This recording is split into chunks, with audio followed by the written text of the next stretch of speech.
Hello, welcome to Sand and Fury Book Reviews. As usual, I am Tina. Today I am doing a book review of Fevered Star, which is by Rebecca Roanhorse. It comes out in 2022, I believe, in April. It is a fantasy. It's part 2 to Black Sun, which I really liked. And it's from Saga, which is part of Simon & Schuster. So I received this book from NetGalley in exchange for a fair review. I really loved Black Sun, so I was very much overjoyed to get to the next part early. And so thank you very much to the publisher. That was really nice. I will say that while it didn't blow me away like Black Sun, Fevered Star is definitely a worthy sequel that serves, to answer questions, raise the stakes, and it was very deeply entertaining and very easy to read. I just flew through it. So there are no spoilers in this review, but because it's part 2 of a series, even the blurb has spoilers for part 1. So if you haven't read part 1 and you want to, because I recommend it, you should just stop now. What is book 2 about? Again, this is spoilers for book 1, so yeah. The great city of Tova is shattered. The sun is held within the smothering grip of the Crow God's eclipse, but a comet that marks the death of a ruler and heralds the rise of a new order is imminent. The Meridian, a land where magic has been codified and the worship of gods suppressed. How do you live when legends come to life and the faith you had is rewarded? As Sea Captain Ziala is swept up in the chaos and currents of change, she finds an unexpected ally in the form of Priest of Knives. For the clan matriarchs of Tova, tense alliances form as far-flung enemies gather and the war in the heavens is reflected upon the earth.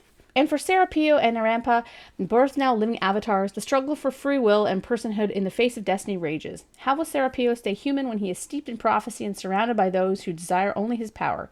Is there a future for Narampa in a transformed Tova without her total destruction? So yeah, this book just asks a bunch of questions. Which is fine because the book answers most of these questions. Okay, so I definitely enjoyed the novel, and I thought it was so much fun. It encapsulated the same ideas and characters as book 1. It is, though, it is focused, though, on setting up for book 3, I felt. A great deal of time in the novel is spent maneuvering the characters into position for what only can be a war, which is fine. Perhaps it's because I read too many books. Is that a thing? I don't know. But I did have trouble remembering how the city functioned in book 1, possibly because it was more in the background in that book as we were focused on Ziala and Sarapio on the boat and Narampa in the tower. Either way, despite my not remembering anything, it's not too hard to follow, and it's people wanting control of the city both inside and out, so it's not like it's a convoluted concept. We also learned some interesting backstory about magic in the world, and there's a twist with Ziala's story that, to be honest, I wasn't super thrilled about. We've seen this kind of thing before, but at least it made some things, it explained some things, which was cool. One thing that I liked a great deal is that we won't be getting the "I thought you were dead," moment, which is a trope that always annoys me, and I'm very happy that this avoided it. It felt more mature in that regard because that kind of thing feels like it should be kind of more relegated to like YA. Not like I read a lot of YA. As you know, I have my opinions on YA. Okay. There are some really fabulous scenes in this novel that were either really exciting or very impactful. Roanhorse really excels at fight scenes or moments of high tension, and while there weren't as many in this novel as in the previous, they do appear and they are very entrancing. The novel is broken into 3 main storylines with a smaller 4th one, though sometimes side characters take a point of view as well. This kept the story moving, but at the same time, it felt like we didn't get enough time with everyone. The pacing was also a little confusing to me. It felt like it took time to build momentum. There's people traveling and people having to figure stuff out, and then it ended when it started to peak.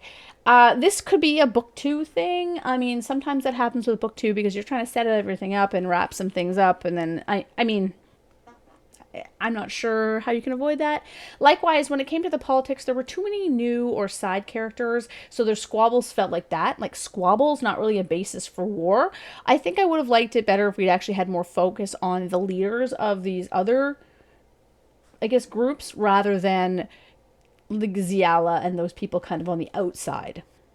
I also, wasn't sure why there was such a discord. War is expensive. It messes with your agriculture. It messes with your people. It messes with everything. So I kind of wanted a bit more rationale behind why they wanted to go to war so bad. I did like, of all the clans, the Teak the best because they were interesting and fascinating and different from all the other ones. And I wish we'd had a bit more time kind of learning about them. But the little snippets we got were really interesting. And I hope we learn more about them. I'm sure we will. So even if the politics felt a little bit flimsy, the characters are so compelling, and I'm definitely interested in seeing where they go and where they end up. You know, the book is an incredibly fast read. I was shocked at how quickly I blew through it. But Roanhorse has such an easy to digest style that it could have been 500 pages with no complaint from me. I really enjoy the book, and I look forward to book 3. And thank you again to Saga Press, Simon & Schuster, for the e-arc. I really appreciate it.